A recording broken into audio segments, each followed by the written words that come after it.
ओम शांति। आज के वरदान, बाप दादा के वरदान अपने मीठे बच्चों के प्रति। डेट 20 मार्च 2024। वरदान है, याद और सेवा के बैलेंस द्वारा बाप की मदद का अनुभव करने वाले ब्लेसिंग की पात्र आत्मा भव।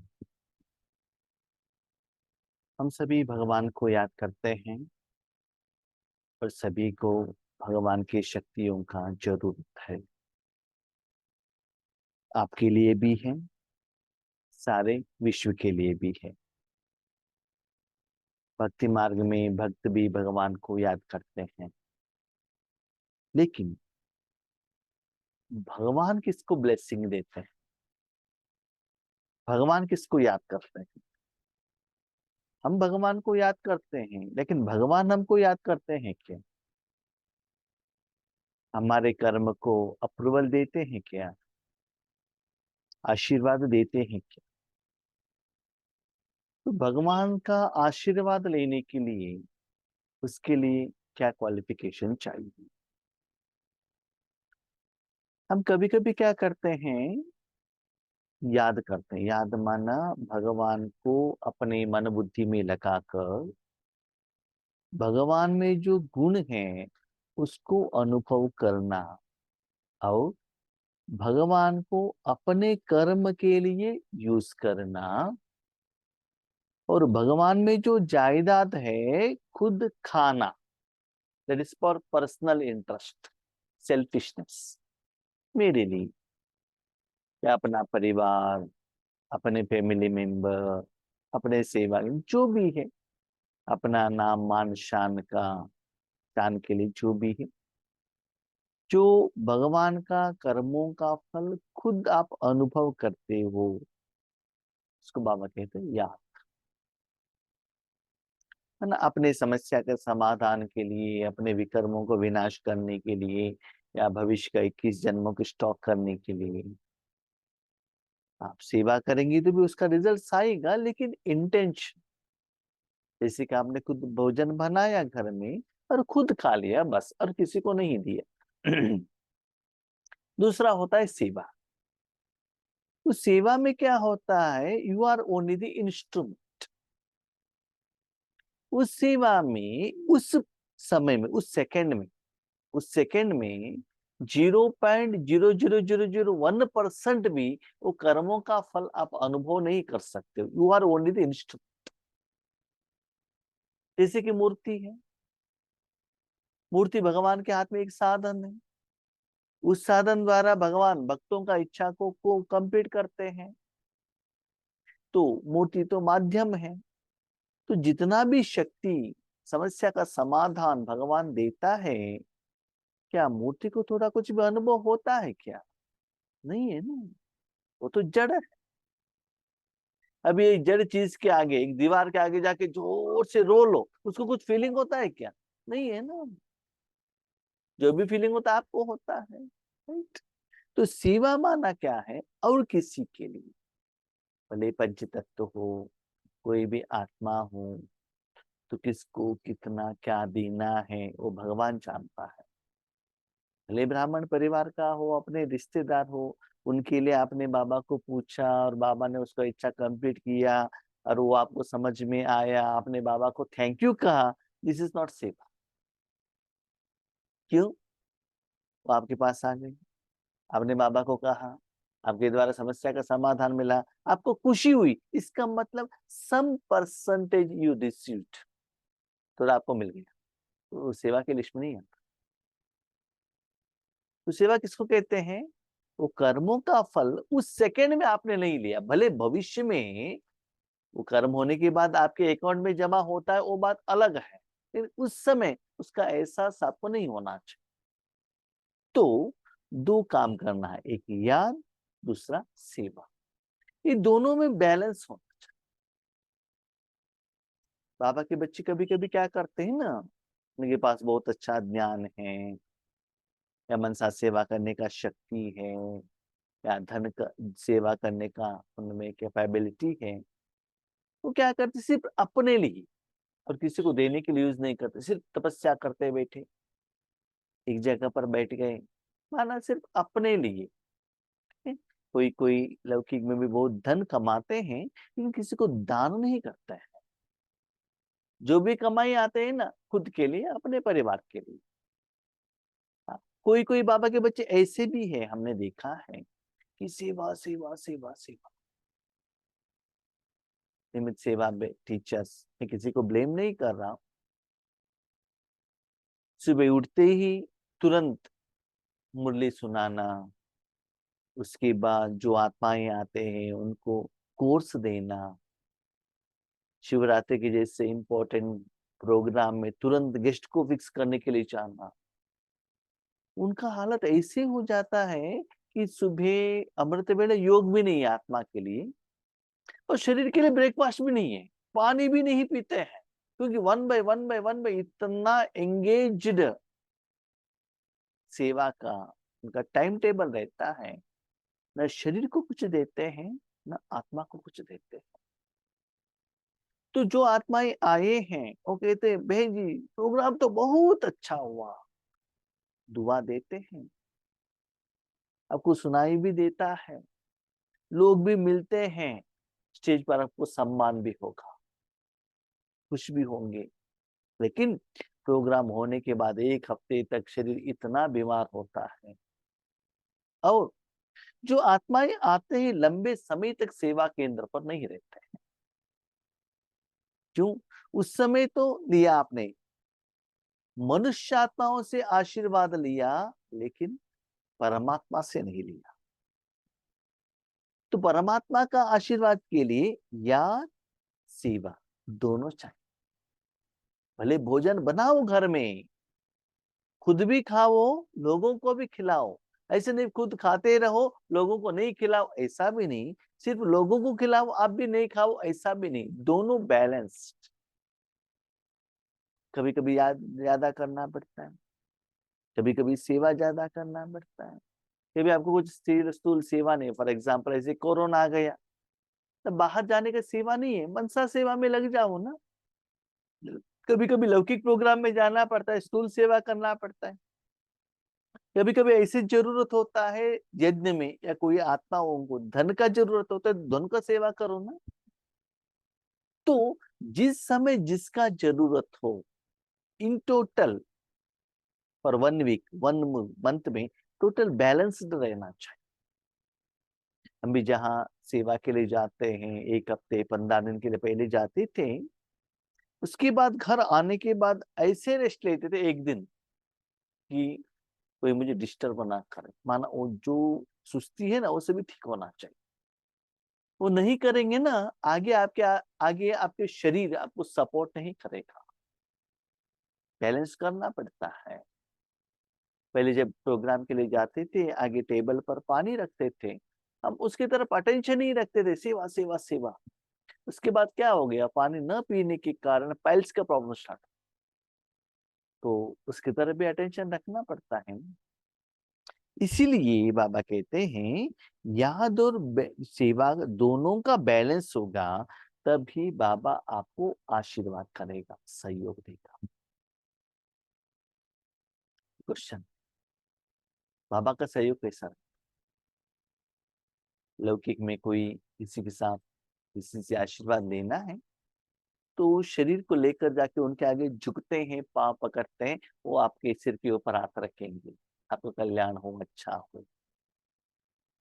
नहीं तो स्थूल में कोई लौकिक में आपको धन दे सकते हैं, गिफ्ट दे सकते हैं, मुख से कुछ आपका गायन कर सकते हैं, थैंक यू कह सकते हैं, स्थूल सहयोग। लेकिन आपने जो यथार्थ कर्म की विधिवत किया तो भगवान आपके कर्म से खुश हुए, उन्होंने आपको आशीर्वाद दिया, तो हमको कैसे पता चलेगा कि बाबा ने दिया है कि नहीं दिया? बाबा स्थूल में तो दिखाई नहीं देता है, लेकिन बाबा का जो कर्मों का फल हमको मिला कैसे पता चले? जहां याद और सेवा का बैलेंस अर्थात समानता है, वहां बाप की विशेष मदद की अनुभूति होती है। ये क्या है बाप का विशेष अनुभव? एक होता है, देखो, नॉर्मल अपने घर में भोजन बनाते हैं, खाते हैं, बहुत अच्छा है, ओके, राइट। घर में रिश्तेदार आए, उनको भोजन बनाया, खिलाया, ओके, बहुत अच्छा है, एग्रीड। वही भोजन आप त्योहार के दिन में बनाकर भगवान के आगे रखकर उसको प्रसाद बनाकर भगवान की शक्तियों को ऐड कर खुद खाते हो और लोगों को खिलाते हो, डिफरेंस रहता है ना? घर वही है, बनाने वाला वही है, लेकिन उसमें एडिट। ऐसे ही मैंने काम किया, मैंने ज्ञान सुनाया, मैंने योग किया, यस आपने किया, बहुत अच्छा ही किया, नो डाउट। लोगों ने आपको गायन भी किया, लोगों ने थैंक यू भी कहा, ये आप पर आत्माओं के बीच भले आपने ईश्वरीय कार्य किया, लेकिन बाबा का सहयोग आपको मिलता है तो उसमें स्पेशल रहता है, वो आपको ही पता चलता।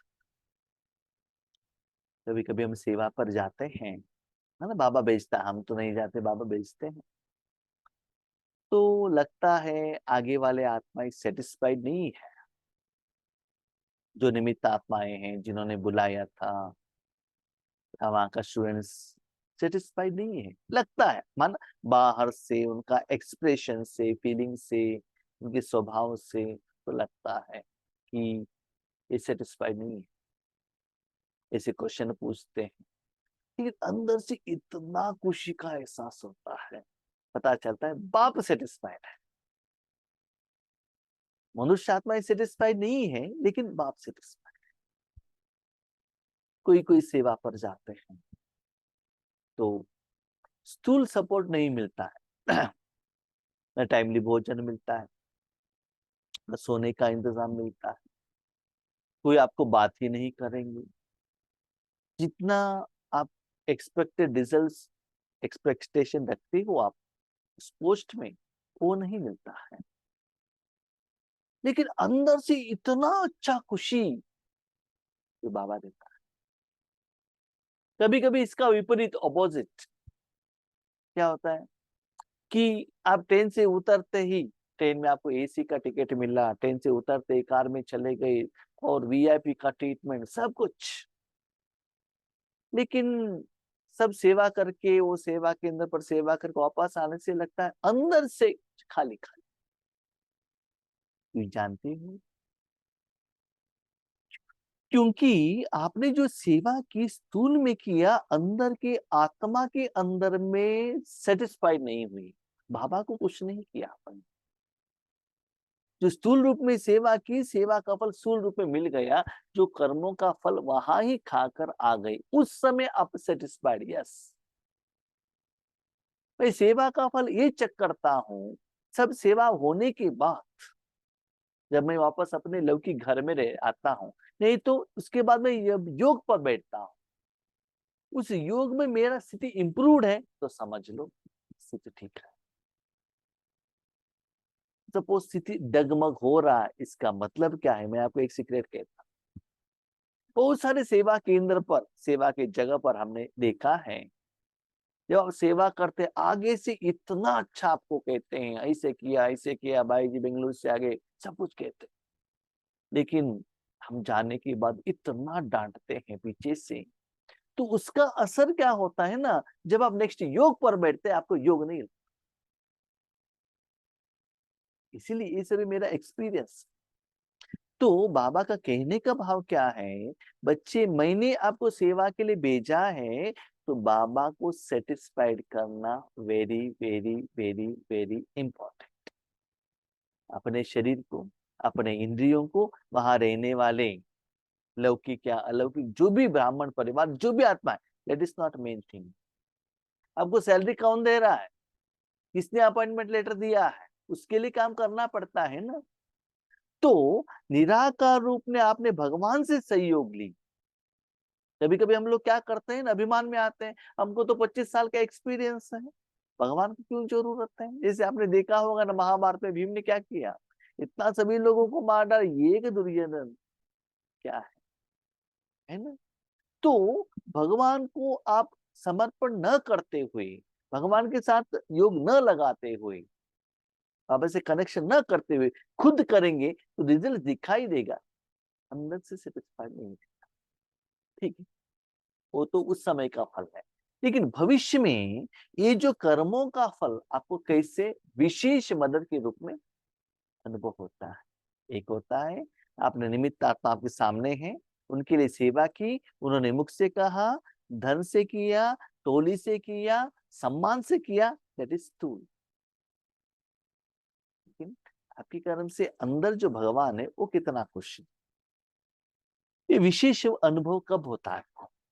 यह मदद ही आशीर्वाद है, क्योंकि बाप दादा अन्य आत्माओं की मोहाफिक आशीर्वाद नहीं देते।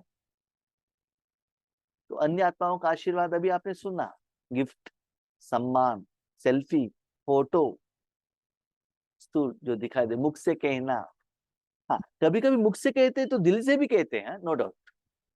कोई कोई मन से भी कहते हैं, मन दिल से भी कहते हैं, लेकिन वो आपको लगता है, माना आपने दिल से सेवा की तो आपको वो लगता है ये थोड़ा आर्टिफिशियल कह रहे, वो दिल से कह, तो डिफरेंस पता चलता है आगे बढ़ते बढ़ते बढ़ते। जब आपको एक्सपीरियंस होता है तब पता चलता है कौन दिल से कह रहे हैं, कौन ड्रामा कर रहे हैं, तो आपको पता चलता है। बाप तो है ही अशरीरी, तो बाप दादा की आशीर्वाद है सहज स्वतः मदद मिलना, जिससे जो असंभव बात है वह संभव हो जाए। बाबा का सहयोग कैसे मिलेगा कि कोई लॉटरी मिल गया, धन मिल गया, ऐसा नहीं। उसकी बात, वो कर्म होने के बाद आपको कुछ पर्सनल समस्या रहता है, आप सोचते कि ये होने वाला नहीं है, लेकिन ऐसे संभव हो जाएगा वो, और इतना सहज हो जाएगा, तब पता चलता है यस, ये बाबा ने ही किया है। लेकिन वो कर्मों का फल कहाँ से आया? इसके पहले आपने जो सेवा की थी, वो सेवा का फल जो बाबा के पास था, वो बाबा ने उस समय दिया। जब वनवास में, अज्ञातवास में पांडव थे, राक्षस लोगों को संहार करने के लिए पांडवों ने श्री कृष्ण को सहयोग दिया। इसीलिए पांडवों को कौरवों से उनका जायदाद लेने के लिए कृष्ण ने सहयोग दिया। पहले लिया, उसके बाद दिया। इसलिए बाबा कहते पहले सेवा करो, भविष्य में भगवान का जरूरत तो बहुत कुछ है। पहले द्रौपदी से लिया, उसके बाद दिया। शबरी से लिया, उसके बाद दिया दिया। सुदाम से लिया, बाद में दिया। तो पहले आपको भगवान को देना है ना। भगवान तो आपके ऊपर भरोसा नहीं रख रहे हैं, ऐसे भरोसा हमने उसके पास रखा नहीं है, इसलिए पहले आप दे दो। तो ऐसे भगवान का जो सहयोग है, सूक्ष्म रूप में आपको एहसास होता है, स्थूल रूप में कोई जादू, कोई साधन के रूप में ऐसा नहीं, निराकार रूप में आपको अनुभव होने लगता है। ऐसे आशीर्वाद की पात्र आत्मा, यही मदद अर्थात आशीर्वाद, यही मदद। इसलिए कि आपके सामने आकर बाबा ने वरदान का कार्ड दिया, वो दिया नहीं, निराकार रूप में ही ये सब कुछ चलता है। ऐसी आशीर्वाद की पात्र आत्माएं हो जो एक कदम में पद्मों की कमाई जमा हो सकती है। आगे जो 50-100 लोग हैं उनका गायन वर्णन नहीं, ग्रुप फोटो नहीं, पद्मों का कमाई, बेहद का कमाई होने लगता है, उतना वॉल्यूम में होने लगता है, विश्व कल्याण होने लगता है। लेकिन वो कर्म क्या हुआ, कैसे हुआ, आप जाने तो आप जाने।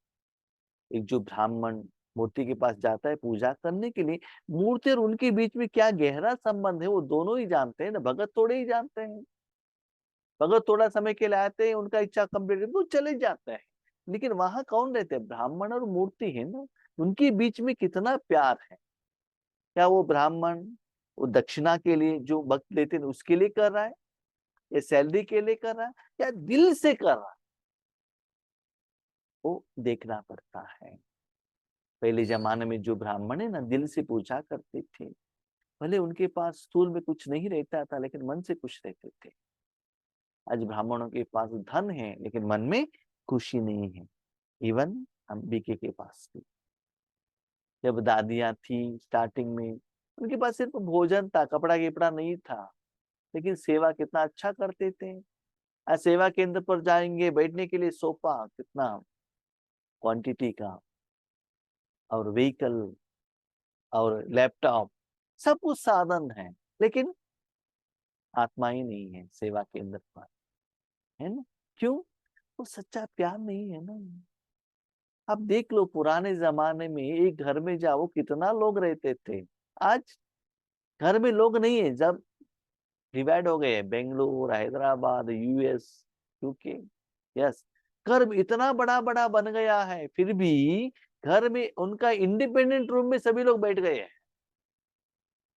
पहले क्या था, सभी लोग मिलकर भोजन खाते थे, सभी लोग बैठकर भजन करते थे, एक ही जगह पर रहते थे, सारे परिवार वाला, आजू बाजू घर वाले आकर रहते थे। तो क्यों? क्योंकि वहां आत्मा का जो शांति सुख है ना, वो लेन देन रहता था, स्थूल साधन नहीं था। आज लोगों के पास मोबाइल है, टेलीविजन है, स्थूल साधन के साथ रहते, और उनका मन बुद्धि भी वैसे ही डेड हो गया। कभी भगवान के साथ में रहो। भगवान, एक भगवान को खुश करेंगे तो सारी दुनिया खुश होगी। लेकिन हम क्या गलत करते हैं, आपके सामने सेवा के लिए जितना भी लोग हैं ना, उनको खुश करने के लिए हम सोचते हैं। मनुष्यात्माओं को खुश मत करना, वो है टेम्परवरी। फॉर एग्जाम्पल, अपने जीव को खुश कराओ टेम्परली, अच्छा लगता है, आइसक्रीम का या तो शुगर का है तो अच्छा लगता है, लेकिन इन फ्यूचर शुगर आएगा ना, शुगर का बीमारी आएगा ना। मार्बल्स देखने के लिए कितना अच्छा है, लेकिन थोड़े समय के बाद घुटने में दर्द आता है ना। टूरलान बेड सोने के लिए कितना अच्छा है, एसी कितना अच्छा है, एसी जितना यूज करते हो ब्लड सर्कुलेशन स्टॉप होता है ना। इसी बच्चे, मनुष्यात्माओं का कर्म का फल के ऊपर अपने स्थिति को डिपेंड मत करना। इसलिए याद और सेवा जब दोनों बैलेंस रहेगा, तभी भगवान आपको आशीर्वाद देगा। सिर्फ सेवा करो, याद नहीं करो, तब भी आशीर्वाद नहीं मिलता है। सिर्फ याद करो, सेवा नहीं करो, तब भी नहीं करता है। बैलेंस करना पड़ेगा। ओके, एक दिन नहीं हुआ। कभी कभी हम भी देखते हैं, सेवा के कारण कभी कभी रात भर जागरण करना पड़ता है। नेक्स्ट डे तो ठीक करो ना अपने जिंदगी को, 2-3 दिन बाद में तो ठीक करो ना।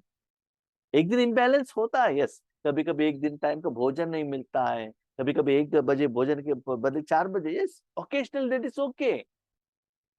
तो इन जनरल महीने में, 6 महीने में अपनी स्थिति को चेक करो ना, तो दोनों बैलेंस रहना चाहिए।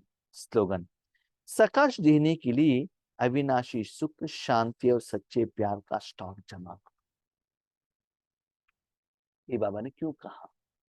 बच्चे, आप क्या कहते हो, सकाश सकाश सकाश, मेरे द्वारा किरणें जा रहे जा रहे जा रहे। इसे जा रहे हैं करके संकल्प करने से, विजन करने से उनको जो चाहिए वो जाकर नहीं पहुंचेगा। नो, सॉरी, नहीं जाएगा।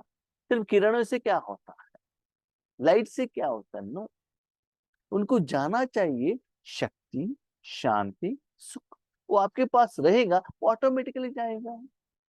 आपके पास आम है, बहुत अच्छा पका है, अपने आप वो खुशबू देगा ना। वो किरणें दिखाई देता है क्या आपको? नहीं है ना।